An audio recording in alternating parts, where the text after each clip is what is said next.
అందరికీ నమస్కారం. నేను మీ ఏబీవి. ఒక పెద్ద సంఘటన జరిగినప్పుడు దానికి సంబంధించిన పూర్వాపరాలు వీలైనంత త్వరగా తెలుసుకునే హక్కు ప్రజలకు ఉంటుంది. ముఖ్యంగా అటువంటి సంఘటన తీవ్రమైనటువంటి రాజకీయ దుమారానికి కారణమైనప్పుడు దాని గురించి ఎన్ని వివరాలు తెలుసుకుంటే అంత మంచిది. దానిలో నిజానిజాలు ప్రజలే గుర్తించే అవకాశం ఉంటుంది. విశాఖపట్నం ఎయిర్పోర్ట్లో అప్పటి ప్రతిపక్ష నాయకుడు వైఎస్ జగన్మోహన్ రెడ్డి గారి మీద కోడి కత్తితో దాడి జరిగిన సంఘటన కూడా అలాంటిదే. అందులో నిజానిజాలు ఏమిటో ఇప్పటికైనా తెలుసుకుందాం. నేను చెప్పబోయేవి అన్నీ పబ్లిక్ డొమైన్లో ఉన్న డాక్యుమెంట్స్ ఆధారంగా చెప్తున్నవే. కోడి కత్తితో చేసిన ఆ దాడిలో కుట్ర ఉంది అని ప్రజలను నమ్మించేందుకు సాక్షిపత్రిక వైసీపీ పార్టీ వాళ్ళు ఇప్పటికీ పాటలు పడుతూనే ఉన్నారు. అసలు ఆ కేసులో కుట్ర ఏమైనా ఉందా? ఉంటే ఆ కుట్ర ఎక్కడుంది? కుట్ర ఎవరు చేశారు అనేది వివరంగా చూద్దాం. జనుపల్లి శ్రీనివాస్ అనే 29 సంవత్సరాల దళిత యువకుడు ఒక పేద కుటుంబంలో పెరిగి బీఎస్ఎఫ్లోనో ఆర్మీలోనో చేరదామని విఫల ప్రయత్నాలు చేశాడు. ఆ ఉద్యోగాలు రాక హైదరాబాదు, బెంగళూరు, కువైటు ఇలా 6-7 చోట్ల బేకరీల్లో, హోటళ్లలో వంట పని చేసి చివరికి 2018 జనవరిలో విశాఖపట్నం ఎయిర్పోర్ట్లో ఉన్నటువంటి ఫ్యూజన్ రెస్టారెంట్లో అసిస్టెంట్ కుక్గా జాయిన్ అయ్యాడు. అక్కడ పనిచేస్తున్న సమయంలోనూ అంతకు ముందు కూడా ఇతని ఆలోచనలు రకరకాలుగా సుడులు తిరుగుతూ ఉండేవి. ప్రాపంచిక విషయాలు, సామాజిక అంశాల గురించి తన వయసుకి, చదువుకి, ఆర్థిక స్థితిగతులకి మించి చాలా ఎక్కువ ఆలోచిస్తూ ఉండేవాడు. ఇతను 2018 అక్టోబర్ 20వ తారీఖు మధ్యాహ్నం 12:30 గంటల సమయంలో జగన్మోహన్ రెడ్డి గారు పాదయాత్రలో ఉండి వారం కోర్టుకు హాజరవడానికి విశాఖపట్నం ఎయిర్పోర్ట్ లాంజ్కి వచ్చినప్పుడు ఆయన దగ్గర సెల్ఫీ దిగే మిషతో లాంజ్లోకి వెళ్ళి కోడి పందాల్లో వాడే కోడి కత్తిని తీసుకుని ఆయన ఎడమ జబ్బ మీద ఇలా గుచ్చాడు. ఆయనకి రక్తగాయమైంది. చొక్కా మీద రక్తం మరకైంది. చుట్టుపక్కల ఉన్నవాళ్ళు శ్రీనుని పక్కకు లాగేశారు. సెక్యూరిటీ సిబ్బంది అతన్ని అదుపులోకి తీసుకుని అక్కడి నుంచి లాక్కెళ్ళి ఇమ్మిగ్రేషన్ రూమ్లో కూర్చోబెట్టారు. జగన్మోహన్ రెడ్డి గారు అక్కడి నుంచి నడుచుకుంటూ సెక్యూరిటీ చెక్ దగ్గరికి వెళ్ళి ప్రాథమిక చికిత్స అక్కడ చేయించుకుని విమానం ఎక్కి హైదరాబాద్ వెళ్ళిపోయారు. ఇది జరిగినటువంటి ప్రాథమిక సంఘటన. ఇమ్మిగ్రేషన్ రూమ్లో కూర్చోబెట్టిన శ్రీనివాస్ని పోలీసులు, సెక్యూరిటీ సిబ్బంది తనిఖీ చేశారు. తనిఖీల్లో అతని ప్యాంటు ముందు జేబులో 11 పేజీల ఉత్తరం దొరికింది. శ్రీనివాస్ రాసిన ఆ 11 పేజీల ఉత్తరంలో ముఖ్యమైన విషయాలు ఏమిటంటే తను వైఎస్ రాజశేఖర రెడ్డి గారి అభిమాని అని మొదటి పేరాలోనే ప్రకటించాడు. ఇంకా జగన్మోహన్ రెడ్డి గారిని ఉద్దేశించి, అన్నా, నేను ఈ విధంగా చేయడానికి గల కారణం నీ పైన ఏ విధమైన కక్ష కానీ, రాజకీయ కుట్ర కానీ, ఏ పదవి ఆశించి కానీ, సెలబ్రిటీగా మారాలని కానీ చేయలేదు. మన పరిపాలనలో మనం అధికారంలోకి వచ్చిన తర్వాత ప్రజలు ఇబ్బంది పడకుండా ఇలా చేశాను. అన్నా, మీరు ప్రవేశపెట్టిన మొదటి పథకం, అప్పట్లో నవరత్నాల పథకాలు ఉండేవి కదా, దానికి ప్రచారం బాగా జరిగేది. బహుశా వాటిల్లో ఒక పథకం అయి ఉంటుంది ఇది. అన్నా, మొదటి పథకం కొంతమంది రైతులకు మాత్రమే లబ్ధి చేకూరేలా ఉంది. రైతు అంటే సొంత భూమిలోనే కాదు, కౌలు రైతు కూడా ఉంటాడు. కౌలు రైతు మాట మీరు చెప్పలేదు. రెండోది, ప్రజలు తీవ్రంగా ఇబ్బంది పడుతున్న రెండో సమస్య, ఒక కూలి పని చేసుకునేవాడు రేషన్ బియ్యం తీసుకోవాలంటే 2 రోజుల పని మానేసి రేషన్ దుకాణాల చుట్టూ తిరగాల్సిన పరిస్థితి. ప్రజలు రేషన్ దుకాణాలకు వెళ్ళిన 10 నిమిషాల్లోనే రేషన్ పొందే అవకాశం కల్పించాలి. ఇలా సామాజిక సమస్యలను ఏకరువు పెడుతూ ఈ 11 పేజీల ఉత్తర్వు సాగింది. ఇందులో అతను వికలాంగులు, వృద్ధులు, నిరుద్యోగులు, రాజధాని నిర్మాణం ఖర్చు, పేదలకు ఇళ్ళు, ఆరోగ్య సమస్యలు, కులాల సమస్య, మద్యపాన నిషేధం, అవినీతి, మహిళల సమస్యలు, ప్రత్యేక హోదా, నక్సలైట్ల సమస్య, చివరికి వన్యప్రాణులు, పక్షులు, వాటి కష్టాలని, భూసారం దెబ్బతింటోందని, అనాథ పిల్లల గురించి, వరద బాధితుల గురించి, అగ్రిగోల్డ్ బాధితుల గురించి, తుఫాను బాధితుల గురించి 11 పేజీలు రాసుకుంటూ పోయాడు. ఆ 11 పేజీల ఉత్తరం కోర్టులో ఉంది. అది పబ్లిక్ డాక్యుమెంట్, అది మీరు కూడా చదవచ్చు. చివరిలో 11వ పేజీలో అతను రాసింది ఏంటంటే, ఈ ఘటనలో నాకు ఏ ప్రాణహాని జరిగినా నా అవయవ దానం చేయండి అమ్మా నాన్న. ఇట్లు మీ చంటి, అడ్రస్ తాణేలంక గ్రామం, ముమ్మిడివరం మండలం, తూర్పుగోదావరి జిల్లా.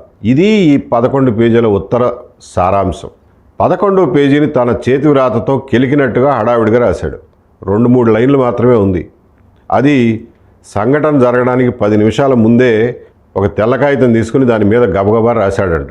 నాకు ప్రాణహాని జరిగితే నా అవయవ దానం చేయండి అని. ఎందుకంటే సంఘటన చేయబోయే ముందు సమయం దగ్గర పడుతున్న కొద్దీ ఇతనికి టెన్షన్ పెరిగిపోయింది. తనను చంపేస్తారేమో, పోలీసులు ఉంటారు అక్కడ, కాల్ చేస్తారేమో అనే భయం పట్టుకుంది. ఒకవేళ కాల్ చేస్తే అవయవ దానం చేయండి అని అప్పటికప్పుడు గుర్తొచ్చి రాశాడు. చూస్తే ఈ 11 పేజీల ఉత్తరంలో మొదటి 9 పేజీలు ఒక దస్తూరులో ఉన్నాయి, 10వ పేజీ వేరే దస్తూరులో ఉంది, 11వ పేజీ 3వ దస్తూరులో ఉంది. ఇన్ని దస్తూరీలు ఉన్నాయేంటి అని చెప్పి చూస్తే అతను చెప్పిన దాన్ని బట్టి తర్వాత దర్యాప్తులోనూ తేలింది ఏంటంటే, తన చేతి రాత బాగోదని చెప్పి మొదటి 9 పేజీలు అతను ఊళ్ళో ఉన్నటువంటి మంచి చేతి రాత కలిగినటువంటి ఒక కజిన్తో రాయించుకున్నాడు.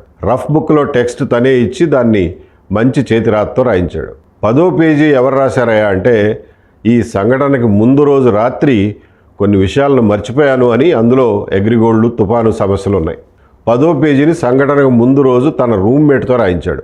ఆ 11 పేజీల ఉత్తరాన్ని స్వాధీనం చేసుకున్న సిఐఎస్ఎఫ్ సిబ్బంది, ఎయిర్పోర్ట్ అధికారులు దాని ప్రతి పేజీ మీద సంతకం చేసి మరీ పోలీసులకు అప్పగించారు.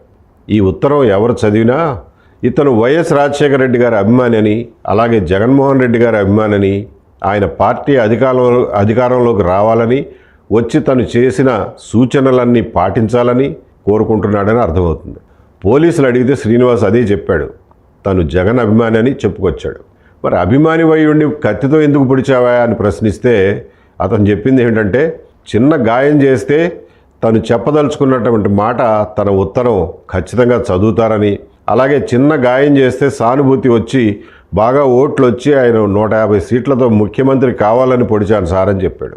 ఇది వింటే ఎవరికైనా ఆశ్చర్యం వేస్తుంది, చూడటానికి ముందు నమ్మశక్యం కాదు. కాకపోతే ఇంకా సేపట్లో ఇంకొకటి జరిగింది. అమలాపురం నుంచి మీడియా వాళ్ళు ఒక ఫోటో పంపించారు.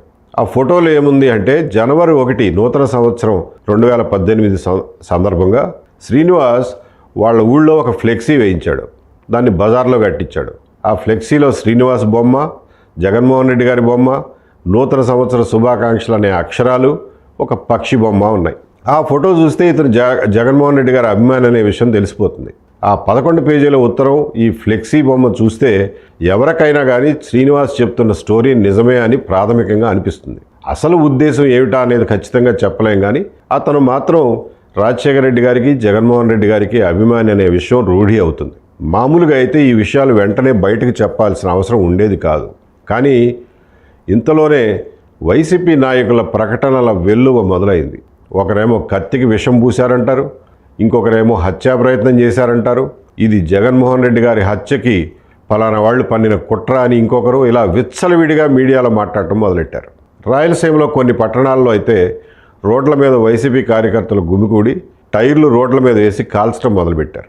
సాధారణ ప్రజలకు ఏంటంటే, వాళ్ళకి సరైన సమాచారం లేకపోతే ఈ వైసీపీ నాయకులు చెప్పిన విష ప్రచారాన్ని నమ్మితే వాళ్ళు కూడా ఆవేశానికి, ఉద్రిక్తతకు లోనవుతారు. కౌంటర్గా ఏమీ సమాచారం లేకపోతే ఇది నిజం కాదురా బాబు అని టీడీపీ వాళ్ళు చెప్పుకోవడం కానీ, లేదంటే సామాన్య ప్రజలు నమ్మడానికి కానీ అవకాశం ఉండదు.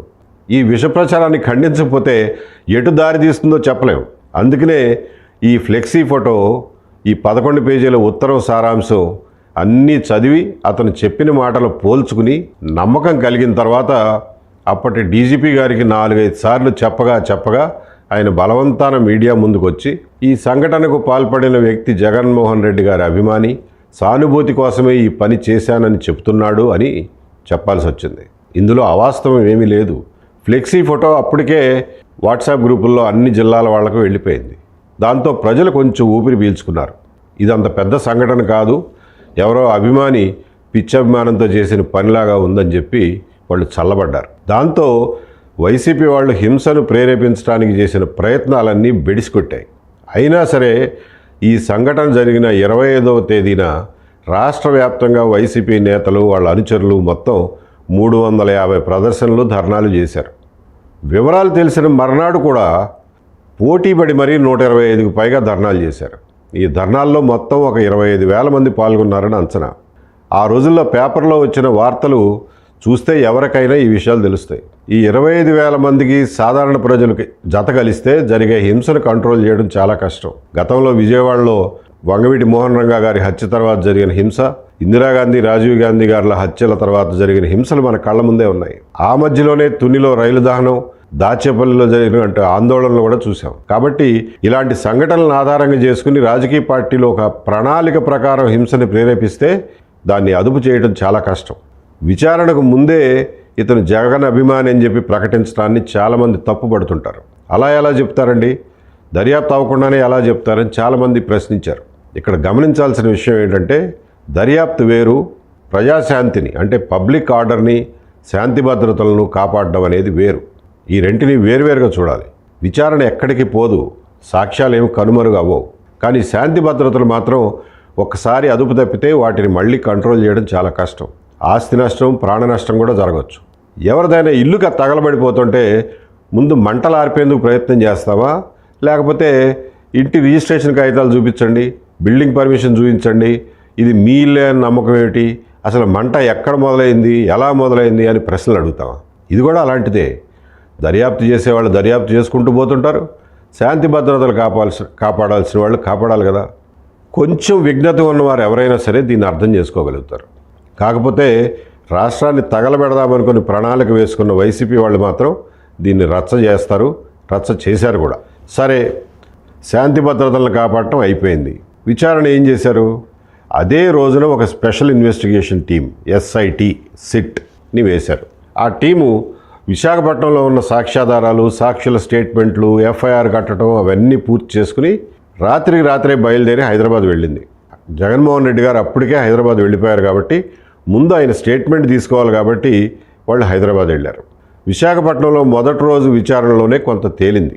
అసలు లాంజ్లో ఎవరెవరు ఉన్నారు, ఏం జరిగింది అనేది స్టేట్మెంట్లు తీసుకున్నారు. అందులో ఏమున్నాయనేది కోర్టులో డాక్యుమెంట్ల ద్వారా చూద్దాం. శ్రీనివాస్ని చుట్టూ ఉన్నవాళ్ళు సంఘటన జరిగిన వెంటనే పక్కకు లాగి కొట్టడం మొదలెట్టారు. సెక్యూరిటీ సిబ్బంది వచ్చి అదుపులోకి తీసుకున్నారు. ఆ కొద్ది క్షణాల్లోనే ఎవరెవరు ఏం మాట్లాడారు, శ్రీనివాస్ ఏమన్నాడు, జగన్మోహన్ రెడ్డి గారు ఏమన్నారు అనే విషయాలపైన రకరకాల సాక్షులు కొద్ది తేడాతో రకరకాలుగా చెప్పారు. అది సహజమే. ఒకరేమో జగన్ సార్ మీకు 160 సీట్లు రావాలి అని చెప్పి శ్రీనివాస్ అన్నాడని, తన్ను కొడుతుంటే జగనన్న నన్ను కొట్టేస్తున్నారు నువ్వే కాపాడాలని అరిచాడని ఇంకొక ఆయన చెప్పాడు. చేతులు పైకెత్తి నన్ను అరెస్ట్ చేయండి అని అరిచాడని ఇంకొక ఆయన చెప్పాడు.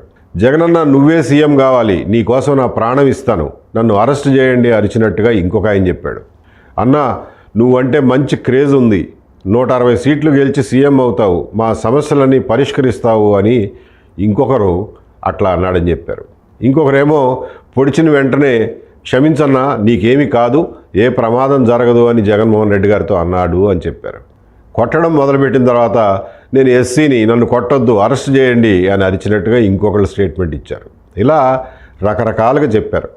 సరే, అక్కడ జగన్మోహన్ రెడ్డి గారి ప్రతిస్పందన ఎలా ఉందనే దాని మీద కూడా భిన్నమైన సాక్ష్యాలు చెప్పారు. ఒకరేమో అతన్ని కొట్టకండి వదిలేయండి అని అన్నారని, ఇంకొకరేమో ఇదేం సీరియస్ కాదు చిన్న సంఘటనే వదిలేయండి అని అన్నారని, ఎవరో పిచ్చోళ్ళ ఉన్నాడు వదిలేయండి అని అన్నారని ఇంకొకళ్ళు. ఇలా రకరకాలుగా చెప్పారు. ఆ సాక్ష్యాలన్నీ రాసుకున్నారు. ఇందులో ఒక సాక్షి ఆయన ఎయిర్పోర్ట్ అథారిటీ ప్రభుత్వ ఉద్యోగి. ఆయన చెప్పింది ఏంటంటే, సార్ ఇక్కడే ఉండి వైద్యం చేయించుకుని వెళ్ళండి అని అంటే, ఏం పర్లేదు ఫ్లైట్ టైం అయిపోతుంది, హైదరాబాద్లో వైద్యం చేయించుకుంటా అని చెప్పి జగన్మోహన్ రెడ్డి గారు వెళ్ళిపోయారని చెప్పి ఆయన స్టేట్మెంట్ ఇచ్చారు. సరే, ఫ్లైట్ అనౌన్స్మెంట్ అయిపోవడంతో గబగబా సెక్యూరిటీ చెక్ చేయించుకుని అక్కడే ఉన్నటువంటి అపోలో హాస్పిటల్కి సంబంధించిన ఒక క్లినిక్లో ప్రాథమిక చికిత్స చేయించుకుని వెళ్ళిపోయారు. ప్రాథమిక చికిత్సలో గాయం జరిగిన చోట బెటడిన్తో క్లీన్ చేసి బ్యాండేజ్ వేసి కట్టుకట్టించి పంపారు. ఆ డాక్టర్ ఇచ్చిన సర్టిఫికేట్ ప్రకారం 0.5 సెంటీమీటర్స్ ఇంటూ 0.5 సెంటీమీటర్స్ ఇన్సైజ్ గాయం. అంటే ఇన్సైజ్ గాయం అంటే కత్తితో కోసిన గాయం అని సర్టిఫికేట్లో ఉంది.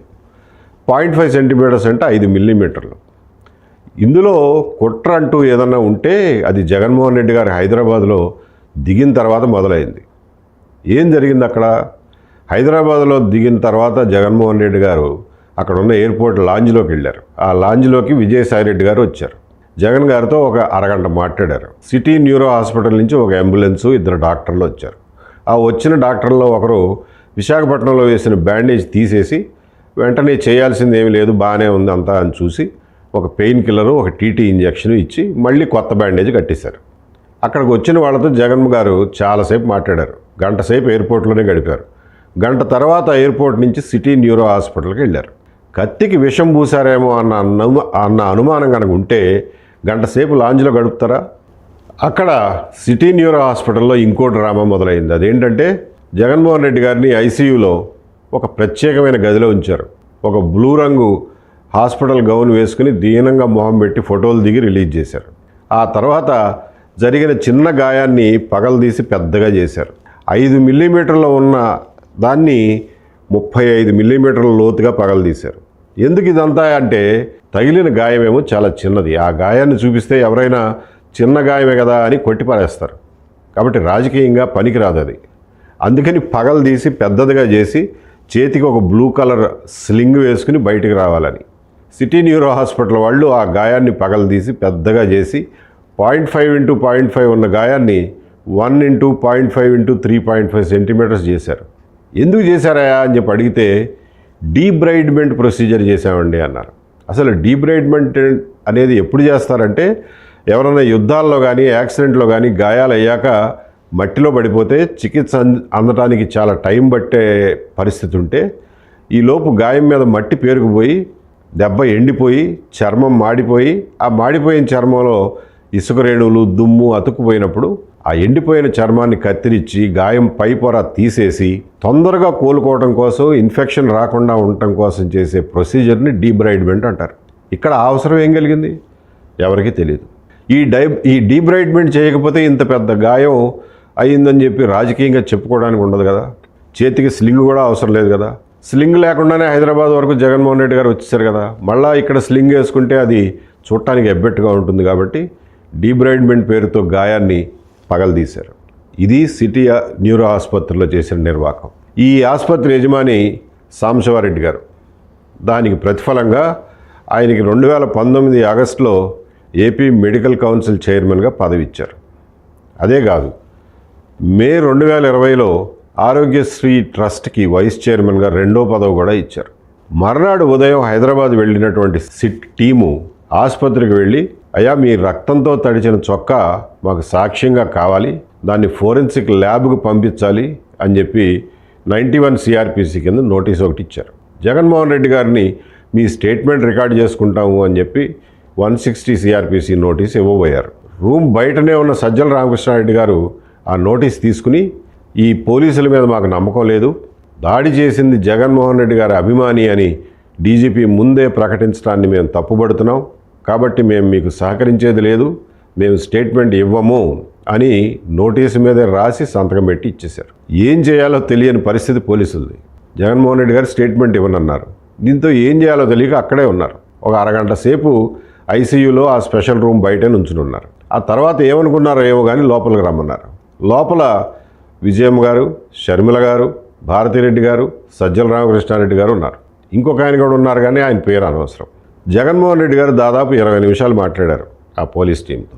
అతను నా మెడ మీద పొడవబోయాడు, నేను తప్పించుకుని తల తిప్పబట్టి సరిపోయింది, లేకపోతే పరిస్థితి వేరేలా ఉండేది, ఇలా జరుగుతుందని అనుకోలేదు అంటా చెప్పుకొచ్చారు.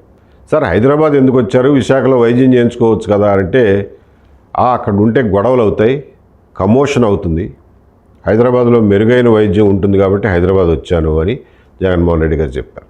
నేను ఫార్మల్గా స్టేట్మెంట్ ఇవ్వను, ఎందుకంటే మా పార్టీ నిర్ణయం తీసుకుంది, పోలీసులతో సహకరించకూడదని చెప్పి నిర్ణయం తీసుకుంది, అందుకే నేను స్టేట్మెంట్ ఇవ్వను అని చెప్పారు.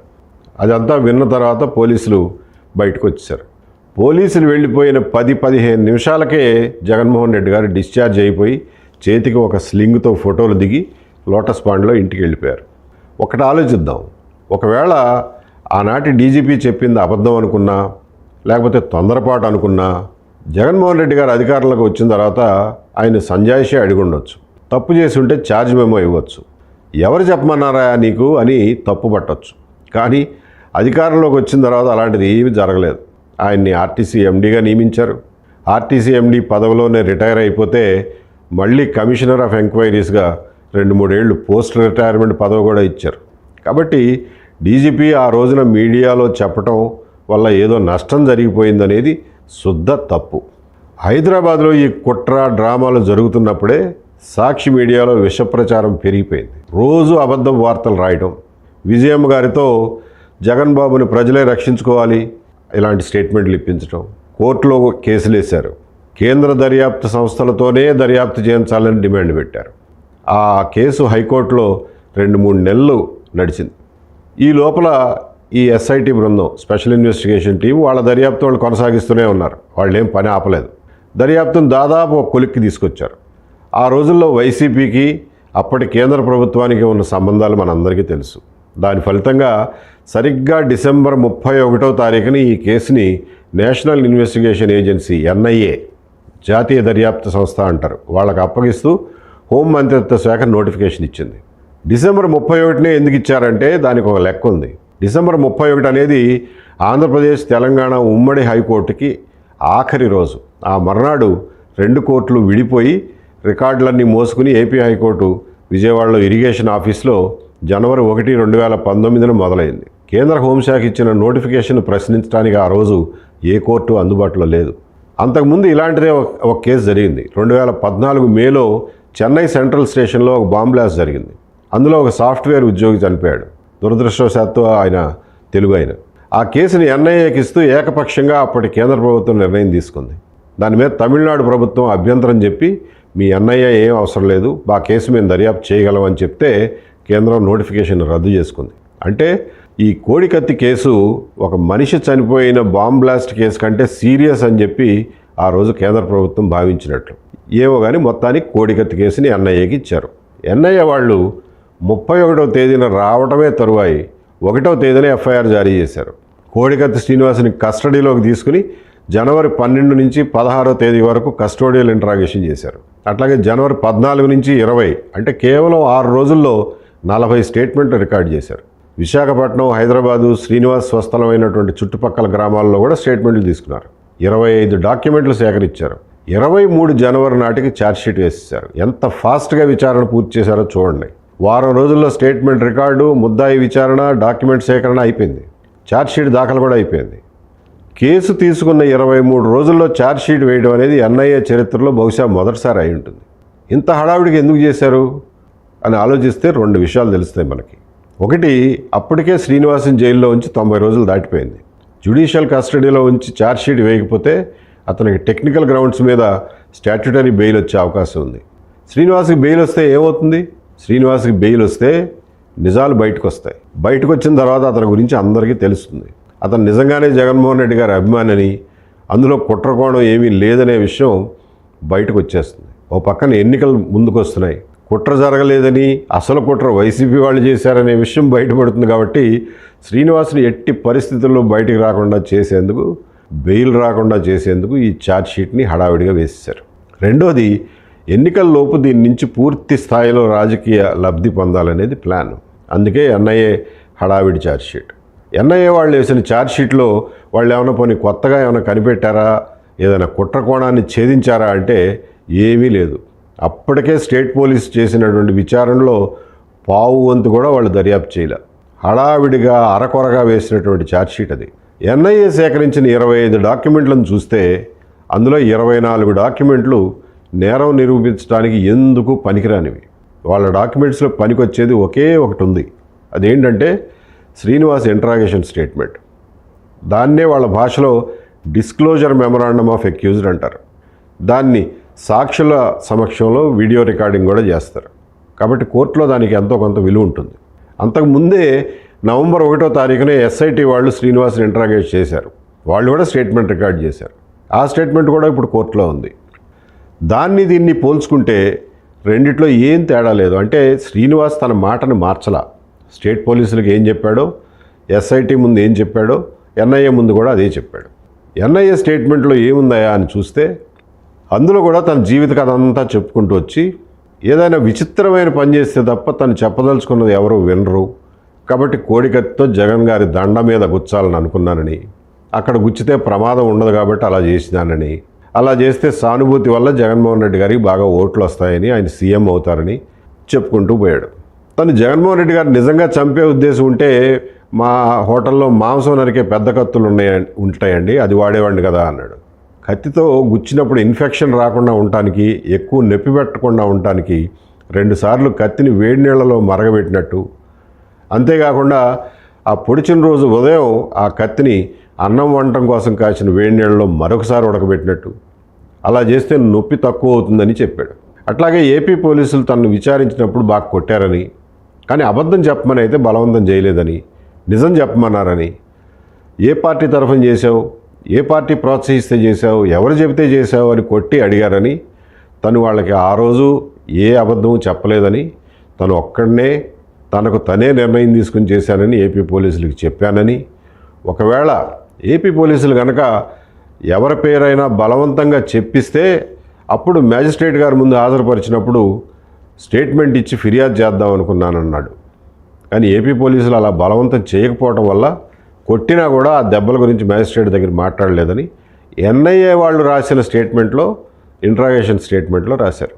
ఇది స్టేట్ పోలీసుల నుంచి తీసుకున్న స్టేట్మెంట్ కాదు, ఎన్ఐఏ వాళ్ళ దగ్గర నుంచి తీసుకున్న స్టేట్మెంట్. అది వాళ్ళ కోర్టులో ఉంది. విచారణలో కోడికత్తిని చివరిలో 2 వేళ్లతో ఇలా పట్టుకుని అంటే గుచ్చానన్నాడు. ఎందుకంటే ఎక్కువ లోతు తెక్కకుండా, ఎక్కువ లోతుగా వెళ్లకుండా ఉండటం కోసం గాయం తీవ్రత తక్కువగా ఉండేందుకు ఇలా పట్టుకున్నాడంట. అది కూడా విచారణలో చెప్పాడు. ఇక్కడ ఒక ఆశ్చర్యకరమైనటువంటి విషయం ఉంది. ఆంధ్రప్రదేశ్ పోలీసులు శ్రీనివాస్ని విచారణ సమయంలో కొట్టారు తప్ప ఎవరి పేర్లు బలవంతంగా చెప్పాలని బలవంతం చేయలే. కానీ ఎన్ఐఏ పోలీసులు అట్లా కాదు, శ్రీనివాస్ మీద విపరీతమైన ఒత్తిడి తీసుకొచ్చారు. రెస్టారెంట్ ఓనర్ హర్షవర్ధన్ ప్రసాద్ గారి పేరు చెప్పమని బాగా ఒత్తిడి తీసుకొచ్చారు. నీకెందుకయ్యా హర్షవర్ధన్ ప్రసాద్ పేరు చెప్పి ఆయన చెబితే చేశానని చెప్పు చాలు, నీకు బెయిల్ వచ్చి ఏర్పాటు చేస్తాం, శిక్ష పడకుండా చూస్తాం, పడినా సరే తక్కువ శిక్ష పడేలాగా చూస్తాం, మిగతా అన్నీ మేము చూసుకుంటాం కదా, ఆ ఒక్కడి పేరు చెప్పు అని శ్రీనివాస్ మీద విపరీతమైన ఒత్తిడి తీసుకొచ్చారు. అదంతా ఎందుకు చేశారనుకుంటున్నారు? హర్షవర్ధన్ రెడ్డి ప్రసాద్ గారి పేరు చెప్తే అటునుంచి అటు అల్లుకుంటూ పోయి లోకేష్ గారి పేరు, చంద్రబాబు నాయుడు గారి పేరు ఇరికించవచ్చని. అది ఎన్ఐఏ వాళ్ళ దురాలోచన. వాళ్ళకి అప్పట్లో అప్పగించిన పని అది. కానీ శ్రీనివాస్ లొంగకపోవడంతో అది సాధ్యపడలా. ఎన్ఐఏ పోలీసులకు ఇచ్చిన స్టేట్మెంట్లో శ్రీనివాస్ ఇంకో మాట చెప్పాడు. రెస్టారెంట్ ఓనర్ హర్షవర్ధన్ ప్రసాద్ గారు చాలా కఠినంగా ఉంటాడని, చిన్న తప్పు చేసినా కూడా జీతంలో కోత పెడతాడని, ఆయన అంటే తనకు ఇష్టం లేదని, గత్యంతరం లేక ఆయన దగ్గర ఉద్యోగం చేస్తున్నాను అని చెప్పి శ్రీనివాస్ ఎన్ఐఏకి ఇచ్చిన స్టేట్మెంట్లోనే చెప్పాడు. ఒకవైపు ఎన్ఐఏ పోలీసులేమో అతని పేరు చెప్పు చాలు, నిన్ను వదిలేస్తాం, నిన్ను అప్రూవర్గా తీసుకుంటామని ఒత్తిడి చేస్తున్నారు. అయినా సరే శ్రీనివాస్ మాత్రం హర్షవర్ధన్ ప్రసాద్ గారి పేరు చెప్పేందుకు ఇష్టపడలా, పేరు చెప్పేందుకు వ్యతిరేకించాడు కూడా. ఎందుకంటే అబద్ధం చెప్పి ఇరికిస్తే జీవితాంతం నేను బాధపడాల్సి ఉంటుంది అలాంటి పని చేసినందుకు, కాబట్టి చస్తే అలాంటి అబద్ధం చెప్పను అని నిలబడ్డాడు. దానివల్ల ఎన్ఐఏ పోలీసులకి శ్రీనివాస్ మీద బాగా కోపం వచ్చింది.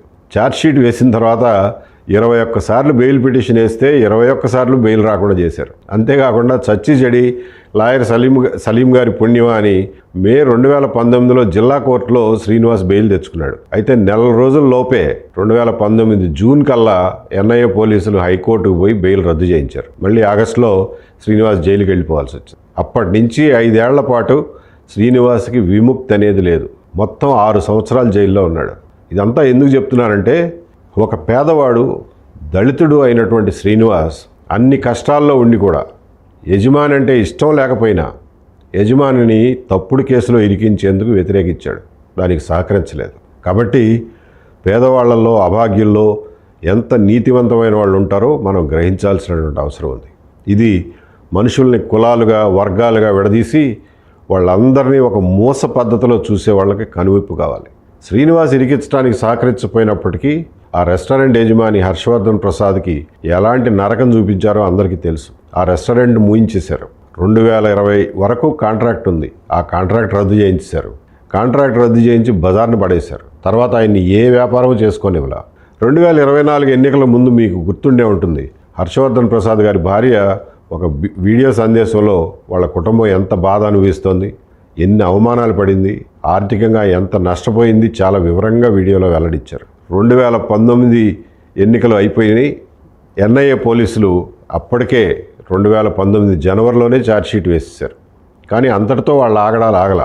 2019లో వేసింది ప్రిలిమినరీ ఛార్జ్షీట్ అని, తర్వాత ఏమైనా వాళ్ళ దృష్టిలోకి వస్తే మళ్ళీ సప్లిమెంటరీ ఛార్జ్షీట్ వేస్తామని అందులో రాశారు. ఎన్నికలు అయిపోయినాయి కదా, లోకల్ పోలీస్ చేతుల్లో ఉన్న ఇన్వెస్టిగేషన్ ఫైల్ మొత్తం ఎన్ఐఏ పోలీసుల చేతికి వచ్చింది. దాన్ని కోర్టు ముందు పెట్టారు. ఆ ఫైల్ మొత్తం ఎన్ఐఏ వాళ్ళు కూలంకషంగా పరిశీలించారు. అందులో ఎక్కడ ఆంధ్ర పోలీసులు చేసిన దర్యాప్తులో ఒక్క తప్పు కూడా కనిపించలేదు. లోకల్ పోలీసు చేసినటువంటి దర్యాప్తులో ముఖ్యమైన సాక్షుల స్టేట్మెంట్లు మ్యాజిస్ట్రేట్ ముందు 164 సిఆర్పిసి కింద రికార్డు చేయించారు. కానీ ఆ స్టేట్మెంట్లు వేటిని ఎన్ఐఏ వాళ్ళు ఛార్జ్షీట్కి అనుబంధంగా జతపరచలా, తర్వాత కూడా జతపరచలా. అదీగాక ఛార్జ్షీట్లో ఏమని రాశారంటే జగన్మోహన్ రెడ్డి గారికి తగిలిన గాయం 1 × 0.5 × 3.5 సెంటీమీటర్స్ గాయం అంట. అంత పెద్ద గాయం శ్రీనివాసే చేశాడని ఎన్ఐఏ పోలీసులు రాసేశారు. వాస్తవంగా శ్రీనివాస్ చేసిన గాయం 0.5 × 0.5 సెంటీమీటర్ అని అక్కడ అపోలోలో క్లినిక్లో ఉన్నటువంటి డాక్టర్ ఇచ్చిన సర్టిఫికేట్ ద్వారా తెలుస్తుంది. సాంబశివారెడ్డి గారి ఆసుపత్రిలో దాన్ని పగలదీసి 1 × 0.5 × 3.5 సెంటీమీటర్స్గా చేసినటువంటి ముచ్చట ఛార్జ్షీట్లో ఎక్కడా లేదు. అంత పెద్ద గాయము శ్రీనివాసే చేశాడన్నట్టు రాశారు. ఇది ఒక ప్రొఫెషనల్ ఏజెన్సీ చేయాల్సిన పని కాదు. అదీగాక ఆసుపత్రిలో MLC అంటే మెడికో లీగల్ కేస్ రిజిస్టర్ అని ఉంటుంది. సిటీ న్యూరో హాస్పిటల్ వాళ్ళే డిశ్చార్జ్ చేసేటప్పుడు ఆ రిజిస్టర్లో జరిగిన గాయం సింపుల్ ఇంజరీ అని రాశారు. ఆ MLC రిజిస్టర్, ఆ సర్టిఫికేట్ కూడా కోర్టులో ఉంది. కానీ ఎన్ఐఏ వాళ్ళు గాయం సైజు మార్చేశారు.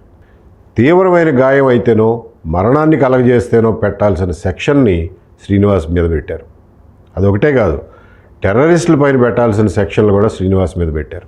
ఏంటి ఆ సెక్షన్లు అసలు ఎక్కడి నుంచి వచ్చాయి అని చూస్తే 1971లో మాంట్రియల్లో సివిల్ ఏవియేషన్ అంటే పౌర విమానయాన భద్రత గురించి ఒక అంతర్జాతీయ సమావేశం జరిగింది. అది ఎందుకు జరిగిందంటే 1968-70 మధ్యలో మిడిల్ ఈస్ట్లో విపరీతంగా విమానాల హైజాకులు జరిగినాయి. ముఖ్యంగా అమెరికా విమానాలను టార్గెట్ చేసేవాళ్ళు. పాలస్తీనా లిబరేషన్ ఆర్గనైజేషన్ లాంటి సంస్థల ఆధ్వర్యంలో ఈ హైజాకులు జరిగాయి. దాని గురించే ఇంటర్నేషనల్ కన్వెన్షన్ పెట్టి సివిల్ ఏవియేషన్లో సేఫ్టీ సెక్యూరిటీ పెంచాలని దాని మీద అందరూ సంతకాలు చేశారు. మన దేశం కూడా సంతకం చేసింది. కానీ చట్టం చేయలా. మన దేశంలో సిక్కు టెర్రరిస్టులు భారతీయ విమానాలను హైజాక్ చేయడం మొదలుపెట్టే వరకు మనం దాని మీద చట్టం చేయలేదు. 1982లో చట్టం తీసుకొచ్చారు. ఆ చట్టం హైజాకింగ్లు, ఎయిర్పోర్ట్లో బాంబు పేలుళ్ళు జరగకుండా సెక్యూరిటీ చెక్ అయిన తర్వాత ఉండే ప్రాంతాల సేఫ్టీ కోసం అని ఉద్దేశించిన చట్టం అది. దానికి 1994లో ఒక సవరణ చేసి సెక్షన్ 3A అని కొత్తగా కలిపారు. ఆ చట్టాన్ని శ్రీనివాస్ మీద పెట్టారు. శ్రీనివాస్ చేసిన పనికి సివిల్ ఏవియేషన్ సెక్యూరిటీకి ఏమైనా సంబంధం ఉందో లేదో మీరే ఆలోచించండి. అందులో సెక్షన్ 3A అనే దాని ప్రకారం ఎవరైనా విమానం లోపల కానీ లేదా సెక్యూరిటీ ఏరియా అంటే శానిటైజ్డ్ ఏరియాలో కానీ ఎవరైనా ఎవరి మీదైనా గ్రీవస్ హర్ట్ అంటే తీవ్రమైన గాయం లేదా మరణం సంభవించేటటువంటి నేరానికి పాల్పడితే అప్పుడు వాళ్ళు ఆ సెక్షన్ కిందకు వస్తారు. ఇక్కడ జరిగింది శానిటైజ్డ్ ఏరియాలో కాదు, విమానంలో కాదు, రన్వే మీద కాదు, కేవలం లాంజ్లో. ఆ లాంజ్ సెక్యూరిటీ హోల్డ్ ఏరియా కిందకు రాదు. అది కూడా దురుద్దేశం ఏమీ లేని ఒక పిచ్చి అభిమానంతో ఎవరికో రాజకీయపరమైనటువంటి మేలు చేయాలనే ఉద్దేశంతో చేసిందే తప్ప విమానాలకు అంతరాయం కలిగించాలనే ఉద్దేశంతో చేసింది అయితే కాదు కదా. అది దర్యాప్తులో పూర్తిగా తేటతెల్లమైంది కదా. ఎన్ఐఏ వాళ్ళు రికార్డ్ చేసినటువంటి స్టేట్మెంట్లలో కూడా థాణేలంకలో ఉన్న శ్రీనివాస్ కుటుంబ సభ్యులు కానివ్వండి, చుట్టుపక్కల వాళ్ళు, స్నేహితులు, బంధువులు, గ్రామస్తులు అందరూ ముక్తకంఠంతో చెప్పింది ఒకటే, జగన్మోహన్ రెడ్డి గారు అంటే శ్రీనివాస్కి పిచ్చి అభిమానం, ప్రతి ఏడాది ఆయన పేరు మీద ఫ్లెక్సీలు పెడతాడు. ఇవన్నీ వాళ్ళు రికార్డ్ చేసిన స్టేట్మెంట్లోనే ఉన్నాయి. అయినా కానీ టెర్రరిస్టుల మీద పెట్టే సెక్షన్లు అతని మీద పెట్టి దాని ఆధారంగా 5 ఏళ్లకు పైగా బెయిల్ రాకుండా చేశారు. కోర్టులో విచారణ మొదలైతే ఇవన్నీ బయటకు వస్తాయి. ఎన్ఐఏ పోలీసులు చేసిన పనులన్నీ బయటకు వస్తాయి. అలాగే జగన్మోహన్ రెడ్డి గారు ఎన్ఐఏ పోలీసులకు ఇచ్చినటువంటి వాంగ్మూలంలో చెప్పిన అబద్ధాలు కూడా బయటకు వస్తాయి. ఎన్ఐఏ పోలీసులకి జగన్మోహన్ రెడ్డి గారు ఇచ్చిన వాంగ్మూలం ఛార్జ్షీట్తో పాటు కోర్టులో ఫైల్ చేశారు. అది పబ్లిక్ డాక్యుమెంట్. జగన్మోహన్ రెడ్డి గారి కథనం ఏంటంటే, ఇచ్చిన స్టేట్మెంట్ ఏంటంటే, శ్రీనివాస్ అనే యువకుడు కోడి కత్తితో మెడ మీద స్లాష్ చేయబోయాడని, తప్పించుకుంటే అది భుజం మీద గుచ్చుకుందని, అలా గుచ్చుకున్నది అలాగే నిలబడిపోయిందని. ఫ్యాక్షన్ సినిమాలో చూపిస్తారు చూడండి, విలన్ హీరో మీద గొడ్డలు విసిరితే అది వీపులో గుచ్చుకుపోతుంది. ఓ చిన్న పిల్లాడిని ఎత్తుకుని పిల్లాడిని రక్షించడం కోసం వీపులో ఉన్న గొడ్డల్ని అట్లాగే ఉంచేసి పరిగెత్తుకుంటా హీరో గారు వెళ్ళి రైలు ఎక్కుతాడు. అట్లా ఉంది ఈయన చెప్పిన ఈ స్టంట్ స్టోరీ. ఎవరైనా మెడ మీద స్లాష్ చేయడానికి ప్రయత్నం చేస్తే అది భుజం మీద గుచ్చుకుని అలాగే ఉండిపోతుందా? 0.5 సెంటీమీటర్స్ లోతుగా గుచ్చుకున్నటువంటి వస్తువు, ఇంత బరువైన వస్తువు అట్లాగే నిలబడిపోతుందా? ఎన్ఐఏ పోలీసులకు ఇచ్చిన వాంగ్మూలంలో జగన్మోహన్ రెడ్డి గారు అంత అసంబద్ధంగా అసహజమైనటువంటి అబద్ధాలు ఆడారు. అంతేకాదు, తనకట మొదట వచ్చిన అనుమానం కత్తికి విషం పూశారేమో అనంట. అలా అనుకుంటే కత్తికి విషం పూసారేమోనని అనుమానం వస్తే వెంటనే విశాఖపట్నంలోనే హాస్పిటల్లో చూపించుకోవాలి కదా. విమానం ఎక్కి ఎందుకు వెళ్ళిపోయారు? విమానంలో విషం వికటిస్తే అది పనిచేయడం మొదలెడితే ఎవరు కాపాడతారు మిమ్మల్ని? అదీగాక కనీసం హైదరాబాద్లో దిగ్గానే హాస్పిటల్కి పరిగెత్తాలి కదా. అలా చేయకుండా హైదరాబాద్ ఎయిర్పోర్ట్ లాంజ్లో గంట సేపు మంతనాలు ఏంటి? కాబట్టి ఇవన్నీ చూస్తే జగన్మోహన్ రెడ్డి గారు చెప్పినటువంటి అబద్ధాలన్నీ తేటతెల్లం అవుతాయి. జగన్మోహన్ రెడ్డి గారు ఇంకా చాలా విషయాలు చెప్పారు ఎన్ఐఏ వాళ్ళకి. జయలలిత గారికి ఆసుపత్రిలో అలా జరిగింది, అక్కడ ఉంటే నన్ను కూడా ఆసుపత్రిలో ఏం చేస్తారో అని భయం వేసింది, అందుకే హైదరాబాద్ వచ్చేసాను అని చెప్పారు. ఎస్ఐటి పోలీసులకు చెప్పినప్పుడు మాత్రం 26వ తారీఖున విశాఖపట్నంలో హడావిడి ఎందుకులే, కమోషన్ అవుతుంది, హైదరాబాద్లో మంచి వైద్యం దొరుకుతుందని వచ్చాను అని చెప్పారు. ఇక్కడ వైద్యం చేయించుకోండి సార్ అని చెప్పి ఎయిర్పోర్ట్ వైద్యులు చెప్తే ఎందుకులే హైదరాబాద్ వెళ్ళిపోతాను, అక్కడ వైద్యం చేయించుకుంటాను అని చెప్పారు. అంటే ఎన్ఐఏ పోలీసులకి స్టేట్మెంట్ ఇచ్చే నాటికి ఆయన ఒక స్టోరీ అల్లడం పూర్తయిందన్నమాట. అందులో ఆయన ఇంకా ఎటువంటి ఎలిగేషన్స్ చేశారంటే, పాదయాత్ర మొదలుపెట్టే నాటి నుంచే విశాఖపట్నం ఎయిర్పోర్ట్లో సీసీ కెమెరాలు పనిచేయడం ఆపేశారట. అది పచ్చి అబద్ధం. సీసీ కెమెరాలు పనిచేస్తూనే ఉన్నాయి. 2 TBల చొప్పున 7 హార్డ్ డ్రైవ్లు, మొత్తం 14 టెరాబైట్లు సీసీ కెమెరా ఫుటేజీ అప్పటి దర్యాప్తు అధికారులకు ఎయిర్పోర్ట్ అధికారులు అందించారు. అలాగే ఫ్యూజన్ రెస్టారెంట్లో ఉన్న కెమెరా ఫుటేజ్ కూడా అందించారు. అవన్నీ కోర్టులో ఉన్నాయి. కాబట్టి సీసీ కెమెరాలు పనిచేయడం లేదనేది పచ్చి అబద్ధం. ఇంకా ఆయన ఏమేం చెప్పారంటే, ఈ కుర్రాడి క్రిమినల్ హిస్టరీ ఉంది, అంతకుముందు ఒక హత్యా ప్రయత్నంలో ఉన్నాడు, కేసులో ఉన్నాడు, అయినప్పటికీ కూడా తన నేర చరిత్రను దాచిపెట్టి ఇక్కడ ఎయిర్పోర్ట్లో ఎన్ఓసి సంపాదించాడు అని చెప్పి, కావాలని చెప్పి దాచిపెట్టి ఎన్ఓసి ఇచ్చారు అని కూడా. ఇది కూడా పచ్చి అబద్ధం. ఎందుకంటే రూల్స్ ప్రకారం ఎయిర్పోర్ట్లో పనిచేసే ప్రతి వాళ్ళు, ఏదైనా దుకాణంలో ఉంటే అందులో పనిచేసే వాళ్ళకు కూడా ఎన్ఓసి కావాలి, సెక్యూరిటీ క్లియరెన్స్ కావాలి. అలాగే ఫ్యూజన్ రెస్టారెంట్లో పనిచేసే క్లీనింగ్ స్టాఫ్ దగ్గర నుంచి అందరికీ సెక్యూరిటీ క్లియరెన్స్ ఉంటుంది. జనపల్లి శ్రీనివాస్కి కూడా సెక్యూరిటీ క్లియరెన్స్ కోసం దరఖాస్తు చేశారు. అప్పుడు లోకల్ పోలీసులు ఇచ్చిన క్లియరెన్స్ సర్టిఫికేట్లో ఏమి రాశారంటే, మా పోలీస్ స్టేషన్లో వీళ్ళ మీద ఎటువంటి కేసులు కానీ నేర చరిత్రలు కానీ లేదు, కాకపోతే ఆయన స్వస్థలం ఆయన ముమ్మిడివరంలో వెరిఫై చేసుకోండి అని కండిషనల్గా క్లియరెన్స్ సర్టిఫికేట్లో క్లియర్గా రాశారు. ఎయిర్పోర్ట్ స్టాఫ్ ఏమో స్వస్థలానికి కూడా ఈ కేసు రిఫర్ చేసి అక్కడ కూడా కేసులు ఏమన్నా ఉన్నాయేమో అని చెప్పి చూసుకునే ప్రయత్నం చేయకుండా క్లియరెన్స్ సర్టిఫికేట్ పాసు ఇచ్చేశారు. అది వాళ్ళ నిర్లక్ష్యం అంతే తప్ప అక్కడ ఎయిర్పోర్ట్ పోలీస్ స్టేషన్లోని స్టాఫ్ నిర్లక్ష్యం అయితే కాదు. ఇంతకీ ఆయన స్వస్థలంలో ఏం జరిగిందయ్యా అంటే, శ్రీనివాస్ మీద 2017లో ఒక కేసు నమోదైంది. ఒక పెళ్లికి వెళ్తే అక్కడ ఒక కుర్రాడిని 4-5 పట్టుకుని కొట్టారు. ఆ కుర్రాడు పారిపోయాడు. కుర్రాడు కనిపించడం లేదని చెప్పి మ్యాన్ మిస్సింగ్ కేసు, అంటే ఆచూకీ తెలియని కేసు ఒకటి లోకల్ పోలీస్ స్టేషన్లో కట్టారు. ఆ తర్వాత దాన్ని చేతులతో కొట్టారు, బెదిరించారు అని చెప్పి 323, 506 ఐపీసీ సెక్షన్ల కింద మార్చారు. ఈ కేసుని మ్యాన్ మిస్సింగ్ నుంచి కన్వర్ట్ చేశారు. దానికి మ్యాజిస్ట్రేట్ అనుమతి తీసుకుంటే తప్ప ఎఫ్ఐఆర్ చేయడం కుదరదు. మ్యాజిస్ట్రేట్ గారి అనుమతి తీసుకునే ఆ 2 సెక్షన్ల కింద ఎఫ్ఐఆర్ చేశారు. అందులో జనపల్లి శ్రీనివాసన్ 4వ ముద్దాయి కింద రాశారు, 4వ 5వ ముద్దాయి. కానీ ఏ రోజు జనపల్లి శ్రీనివాసన్ పోలీస్ స్టేషన్కి పిలవలేదు, నోటీస్ ఇవ్వడం కానీ అరెస్ట్ చేయడం కానీ ఎప్పుడూ జరగల. కాబట్టి తన మీద కేసున్న విషయం కూడా జనపల్లి శ్రీనివాస్కి తెలిసే అవకాశమే లేదు లీగల్గా చూస్తే, ఎందుకంటే అతన్ని ఎప్పుడు పోలీసులు పిలవలేదు. కాబట్టి ఇందులో సెక్యూరిటీ క్లియరెన్స్ ఇవ్వడంలో ఎలాంటి కుట్ర లేదని చెప్పి అర్థమవుతుంది. అలాగే ఫ్లెక్సీ మీద పక్షి బొమ్మ ఉంది. పక్షి బొమ్మ ఎవరన్నా వేసుకుంటారా? యాక్టర్ శివాజీ గారు అంతకుముందు చెప్పినట్టుగా ఆపరేషన్ గరుడాలో భాగంగానే ఇది జరిగింది, కాబట్టి ఇది కుట్రే. గరుడ అంటే పక్షి కాబట్టి ఇక్కడ పక్షి బొమ్మ ఉంది కాబట్టి ఇది కూడా ఆపరేషన్ గరుడాలో భాగమే అని చెప్పి జగన్మోహన్ రెడ్డి గారు చెప్పారు. ఎంత హాస్యాస్పదం అండి! అన్ని పక్షులు గరుడు పక్షులు అవుతాయా? ఇతను వేసిన ఫ్లెక్సీలో ఉన్నది ఈగల్ బొమ్మ. ఈగల్ అంటే డేగ. అది కూడా ఎందుకు వేసావా అని చెప్పి పోలీసులు అడిగితే, నేను వాలీబాల్ ఆడేటప్పుడు సర్వీస్ చేస్తే అది డేగ రెక్కలు విప్పుకుని ఎగిరినట్టుగా ఉంటుంది అంటారు సార్, కాబట్టి మా ఫ్రెండ్స్ అందరూ నన్ను అరే ఈగల్ అని పిలుస్తూ ఉంటారు, అందుకే ఈగల్ బొమ్మ వేయించుకున్నాను అని పోలీసులకు చెప్పాడు. దాంట్లో కూడా జగన్మోహన్ రెడ్డి గారికి కుట్రకోణం కనిపించింది. ఇంకొకటి అన్నారు ఆయన, అసలు విఐపి లాంజ్ చాలా హై సెక్యూరిటీ, అక్కడికి శ్రీనివాస్ని ఎలా అనుమతించారు అని, ఎవరు పంపారు, ఎందుకు పంపారు, ఇది కూడా కుట్రే అన్నారు. ఏమంటే విశాఖపట్నం ఎయిర్పోర్ట్కి ఎవరైనా వెళ్తే తెలుస్తుంది, ఎయిర్పోర్ట్లోకి ఎంటర్ కాగానే వెంటనే ఎడమ చేతి వైపున విఐపి లాంజ్ ఉంటుంది. ఎయిర్పోర్ట్లోకి ప్రవేశించేటప్పుడు ఎవరినైనా టిక్కెట్ ఉందా లేదా అని చూస్తారు తప్ప జేబులు తనిఖీ చేయరు. టిక్కెట్ ఉన్న ప్రతి ఒక్కరూ ఎయిర్పోర్ట్లోకి విఐపి లాంజ్ వరకు వెళ్ళొచ్చు. విఐపి లాంజ్ గుమ్మం దగ్గర ఎవరో ఒకరు అటెండర్ ఉంటాడు. లాంజ్లోకి వచ్చే అర్హత ఉందా లేకపోతే మీకు పాస్ ఉందా లేదా అని చెప్పి చూసి లోపలికి పంపిస్తారు. అంతే తప్ప అక్కడ ఎలాంటి ప్రత్యేకమైన భద్రతా ఏర్పాట్లు ఉండవు. అదేం హై సెక్యూరిటీ ఏరియా కాదు.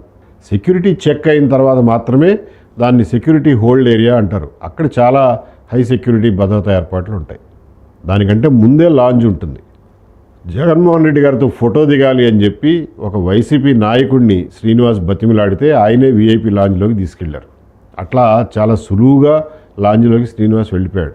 అయినా కానీ సర్వర్ డ్రెస్లో కాఫీయో వాటర్ బాటిల్లో పట్టుకుని వెళ్తే సాధారణంగా ఎవరో ఆపరు. ఇది జరిగినటువంటి అసలు వాస్తవం. ఆ రోజున వీఐపీ లాంజ్లో ఉన్న 5-6 కరణం ధర్మశ్రీ గారు, రాజన్న దొర గారు, కొండా రాజీవ్ గాంధీ గారు, కృష్ణకాంత్ ఎలియాస్ కేకే అంటారు ఆయన, సుధాకర్ అనే ఇంకొక ఆయన అసలు ఆ లాంజ్లో ఉండటానికే అర్హులు గారు. వాళ్ళ దగ్గర పాస్ లేదు, వాళ్ళకి ఎలిజిబిలిటీ లేదు.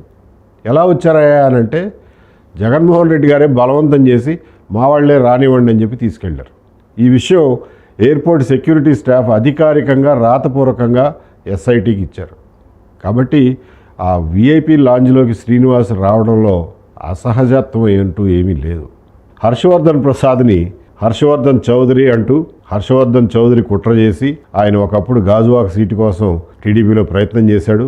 ఆయనే కుట్ర చేసి శ్రీనివాసుని పనిలో పెట్టుకుని తన ద్వారా ఇదంతా నడిపించాడు అని చెప్పాడు. జగన్మోహన్ రెడ్డి గారు ఈ కుంటి సాకుల్ని మళ్ళీ వల్లి వేస్తూ విచారణ జరగకుండా ఆపేస్తున్నారు. 2019లో వేసిన ఛార్జ్షీట్కి 2023లో విచారణ మొదలైంది. కోర్టులో ట్రయల్. ఒక సాక్షిని విచారించిన తర్వాత రెండో సాక్షి కింద జగన్మోహన్ రెడ్డి గారిని పిలిచారు. వెంటనే ఆయన నాకు సెక్యూరిటీ రిస్క్ ఉంది, నేను కోర్టుకు వస్తే ట్రాఫిక్ సమస్యలు వస్తాయి, కాబట్టి నేను కోర్టుకు రాను, ఇంట్లోనే ఉంటాను, మా ఇంటికి వచ్చి విచారణ చేసుకోండి అని చెప్పి పిటిషన్ వేశారు. అదేం కుదరదయా అని చెప్పిన తర్వాత ఇంకొక పిటిషన్ వేశారు. తానే కోరుకుని వేయించుకున్న దర్యాప్తు సంస్థ ఎన్ఐఏ చేసిన దర్యాప్తు అంట సరిగ్గా లేదంట. అది సరిగ్గా లేదని, తను చెప్పిన కుట్ర కోణాలను వాళ్ళు ఛేదించలేదని, కాబట్టి ఇంకా దర్యాప్తును కొనసాగించమని ఎన్ఐఏని ఆదేశించాలని ఈ పిటిషన్ వేశారు. జగన్ గారు వేసిన పిటిషన్లో మళ్ళీ ఇదే స్టోరీ అంతా చెప్పారు. నేను పలానా కుట్రలు ఉన్నాయని ఆరోపించాను, దాన్ని ఇంతవరకు తేల్చలేదు అన్నారు. అలాగే సీసీ కెమెరాలు పనిచేయలేదన్నారు. తర్వాత పక్షి బొమ్మ గురించి మాట్లాడారు. తర్వాత వీఐపీ లాంజ్లోకి అతనెట్లా వచ్చాడు అన్నారు. హర్షవర్ధన్ చౌదరి అని మళ్ళా ముఖ్యమంత్రి అయిన 4 ఏళ్లకు కూడా ఆయన పేరు హర్షవర్ధన్ ప్రసాదో హర్షవర్ధన్ చౌదరో జగన్మోహన్ రెడ్డి గారికి తెలియదు అంటండి. ఆ స్థాయిలో ఉంటుంది జగన్మోహన్ రెడ్డి గారి రాక్షస కుల రాజకీయం. సరే, దీని మీద ఎన్ఐఏ పోలీసులు కౌంటర్ వేశారు. అతను హర్షవర్ధన్ చౌదరి కాదయా ప్రసాదు, అతన్ని పూర్తిగా విచారించాం, అందులో అతను కుట్ర ఉన్నట్టుగా కానీ ప్రమేయం ఉన్నట్టుగా కానీ ఏమీ తెలియరాలేదు అని చెప్పి కౌంటర్ వేశారు. అట్లాగే సీసీ కెమెరాలు పనిచేస్తున్నాయి, పనిచేయటం లేదనేది మీ అపోహ మాత్రమే అని కూడా రాశారు. జగన్మోహన్ రెడ్డి గారి పిటిషను, ఎన్ఐఏ పోలీసులు వేసిన కౌంటరు ఇవన్నీ పరిశీలించిన తర్వాత విజయవాడలో ఉన్న ఎన్ఐఏ సెషన్స్ జడ్జి గారు ఆర్డర్ ఇచ్చారు. జగన్మోహన్ రెడ్డి గారు వేసిన పిటిషన్ని డిస్మిస్ చేసి విచారణ కొనసాగుతుంది అన్నారు. ఇది 2023 జూలైలో జరిగింది. ఇంకా అప్పటికీ ఢిల్లీతో వైసీపీకి ఉన్న సంబంధాలు ఏవి చెక్కు చెదరలేదు.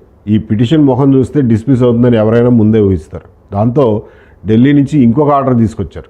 విశాఖలో ఘటన జరిగింది కాబట్టి ఎన్ఐఏ కోర్టు విజయవాడలో ఉండటానికి వీల్లేదు, దీన్ని విశాఖపట్నానికి మార్చాలి అని చెప్పి ఢిల్లీ నుంచి ఆర్డర్ తీసుకొచ్చారు. ఈ ఆర్డర్ ఇక్కడికి చేరే లోపలే జగన్మోహన్ రెడ్డి గారి పిటిషన్ డిస్మిస్ అయిపోయింది.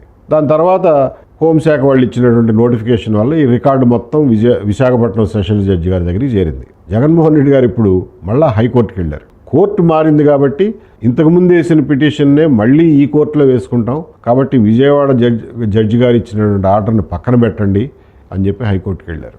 ఇందులో ఏదో కాంప్లికేషన్ ఉన్నట్టుంది, ప్రస్తుతానికి విచారణ మీద స్టే విధిస్తున్నాం, అందరూ కౌంటర్ వేయండి అని చెప్పి హైకోర్టు చెప్పింది.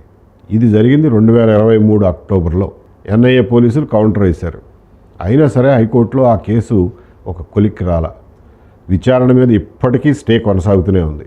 ఆ హైకోర్టులో కేసు లిస్ట్ అవ్వడం కోసం లాయర్ సలీం గారు ప్రయత్నం చేస్తున్నారు. ఏం జరుగుతుందో చూద్దాం.